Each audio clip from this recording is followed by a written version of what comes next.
Good morning, guys. So today we're actually going to be doing some drawing on a sheet of paper. So hopefully you have some paper at home. Ideally, we'd want to use paper that doesn't have any lines on it. Even a sheet of just thin computer paper would work fine. If you don't have that and your paper has lines on it, not a big deal. We could still use that. We are going to be using a pen today. Any color pen, any type of pen. It could be one of the clicky pens or one that has a cap on it. Totally up to you. Any pen will work for this. Okay, and we're going to probably need some type of straight edge. If you have a ruler, that's obviously going to work the best. But if you don't have a ruler, you could use the side of a book, a magazine, a piece of cardboard, anything that has a straight edge that the pen will follow along the edge of. Okay, so today we're going to be taking a look at something called stippling. Right. In this assignment, I'm also going to post a slideshow of some examples so you can see how this is used in larger images. But it's anytime that you're creating an image just with dots. Okay, so this is stippling. Okay, so just create it with dots. So what we're going to do with those dots is create what we call a value chart. Remember, value is an element of art that talks about how light or dark something is. So we're going to create a couple squares in a row that are gradually going to get darker and darker in terms of value. So the way that we do that is just increase the amount of stippling or the amount of little dots that are inside of a certain area. As you take a step back from that drawing, it's going to appear a little bit darker in value. Okay, so using some type of straight edge, again, it could even be, this is just some coupons that came in the mail. We're going to draw a rectangle, and we don't want to make it too big because obviously we're going to be doing dots to fill this in, so we don't want to take too much time. And once we have that rectangle, we are going to separate it into 5 pieces, okay?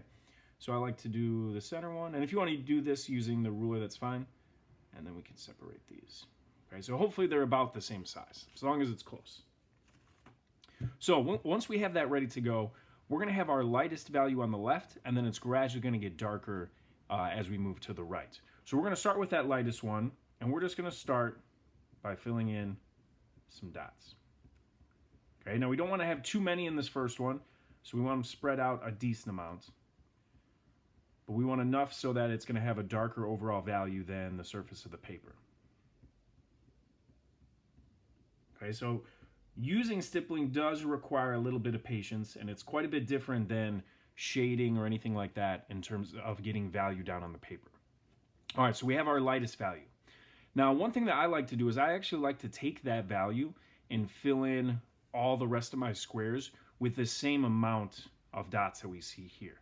I think it goes a little bit faster because it's easier to kind of keep that rhythm of in terms of putting that many dots down. But if you prefer just to go one square at a time, you could do it that way too. I just think this way is a little bit easier. So what I would do is I would continue on and I would fill in all these squares with that same amount of dots, just so it's all the same value. Then what I'm going to do is come back and start to gradually add more in so that it's noticeably going to get darker than the square before it.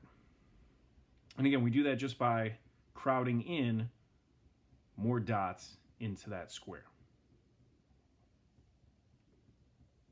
And one thing that's helpful as you're working on this, as you finish a square and you're getting ready to move on to the next one, sometimes when you're working right over the top of your paper, it's hard to notice differences between areas that are kind of close to one another. So take a step back or hold it an arm's distance away so you can really make sure that the value is starting to change.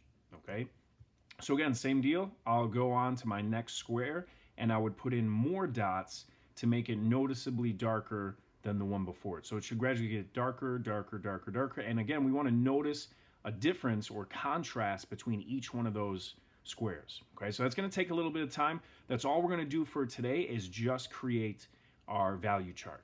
When you get finished, take a photo of your drawing and upload that to the assignment and turn that in for today, please. If you have any questions, make sure you send me an email. Have fun, and we will do some more stippling tomorrow.